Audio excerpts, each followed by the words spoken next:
I'm Bill Johnson. Around here, they just call me Dad. I've been trying to read, but I just can't seem to do it. I keep thinking about today, Thanksgiving Day. We Johnsons had a good Thanksgiving, the best we've ever had. And I can't help thinking that what made it better was a real feeling of thankfulness. And that's odd, too, when you consider the shape things were in when I got home from work yesterday. Kids, Dick and Tommy and Susan, were all home from school. And of course, Mother and the baby were there. As kids will, mine were living tomorrow right along with today, looking forward to Thanksgiving. And like most men, I'm glad it was Mother instead of me who had to break the news to them. Tomorrow's Thanksgiving. Turkey and dressing and pie and cake.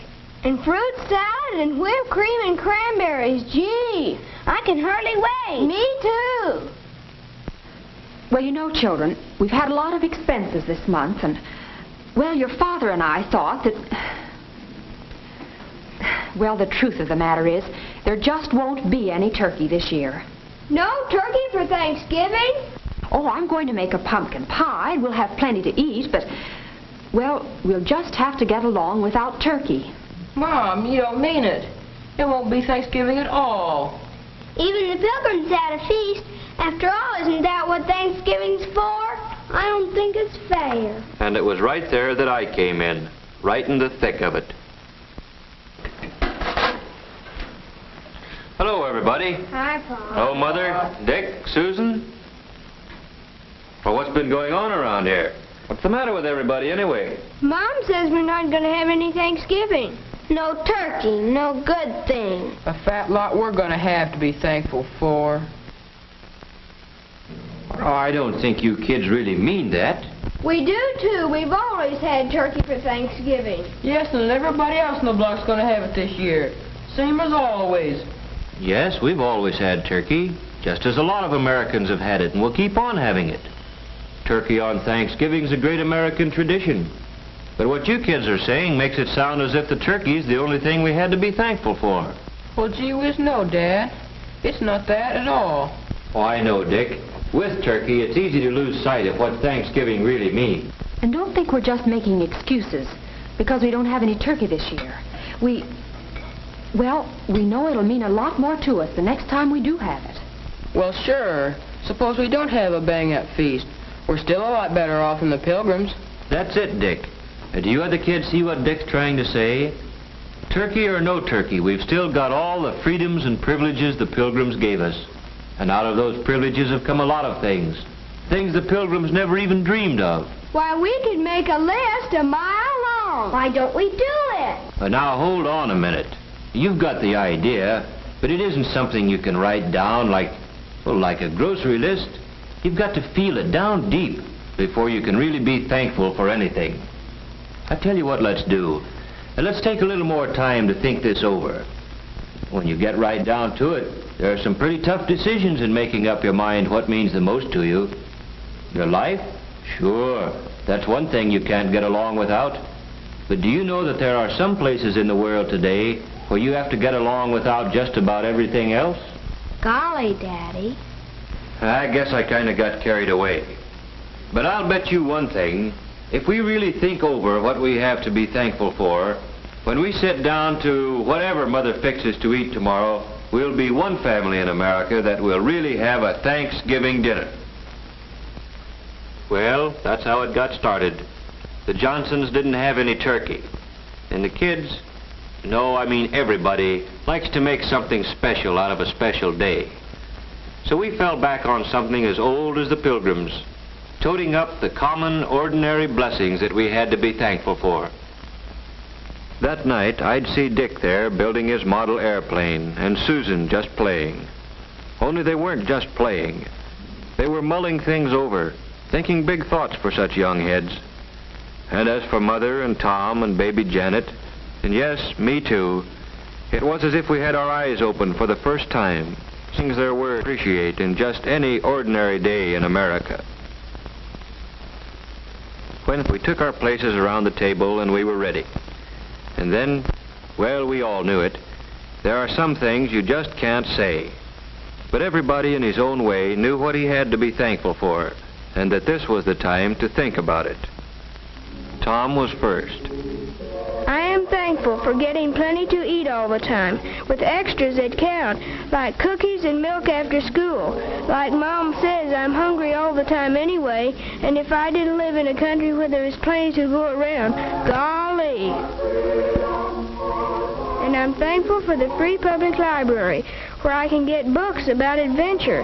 Jack London, Richard Halliburton. Gee, the way they tell a story, it's as good as being there yourself. And it's free, with only a library card. Yes, Tommy thought about some of the things he ought to be glad for all the time. And somehow turkey and trimming seemed to matter a whole lot less than he thought they did yesterday. Well, then it was Susan's turn. Susan's a happy-go-lucky kid. You'd never credit her with thinking beyond her dolls, but she got right into the spirit of it. I am thankful we have what we need to wear. Though Mother says it's hard to keep up with us, we grow so fast. I never thought before how many clothes it takes for all kinds of weather, or how it would be to have to do without the right ones.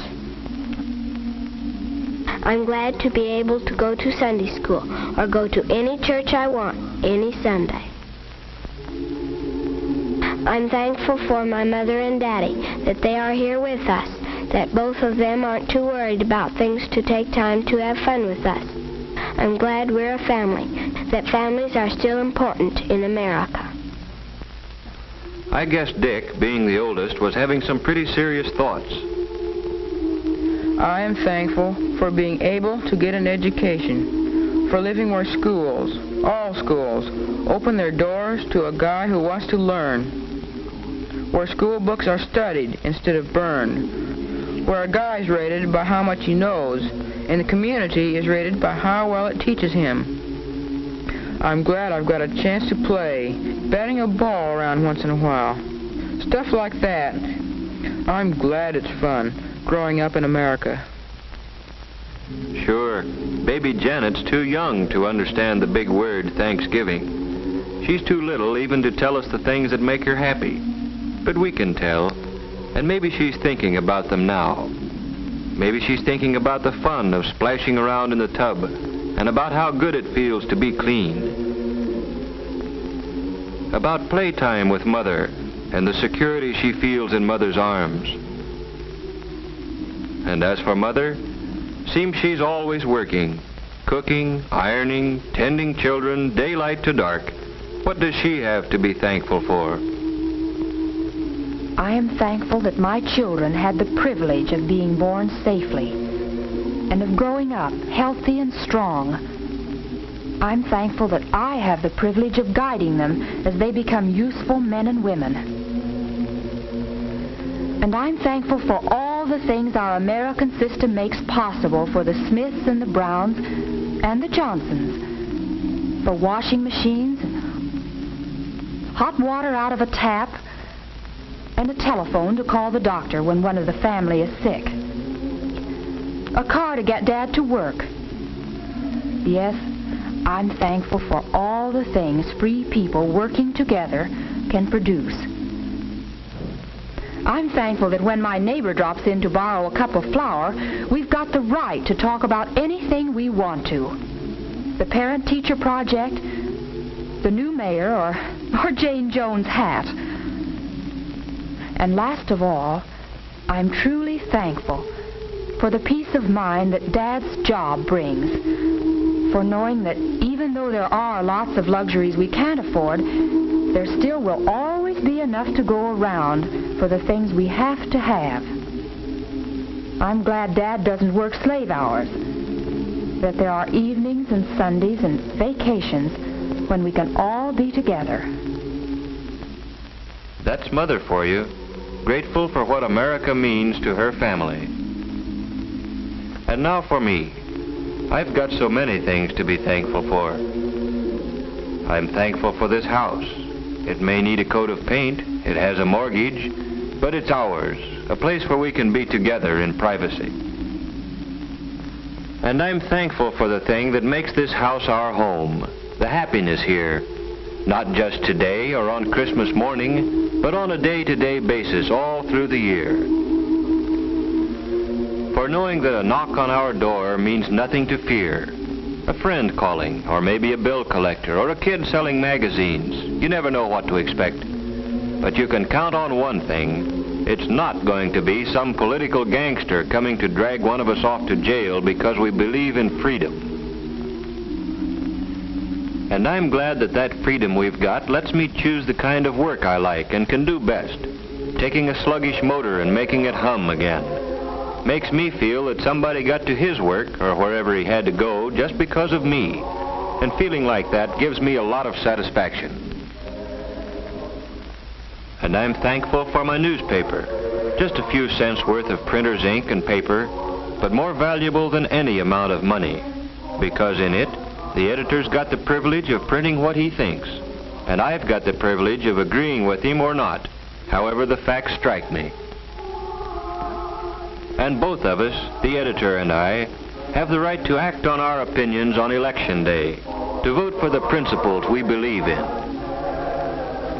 And finally, I'm thankful for being able to believe, in spite of everything, that somehow, someway, the unity we've got here in the Johnson family will someday spread to men and nations throughout the world. For all these things, we are truly and humbly thankful. Amen.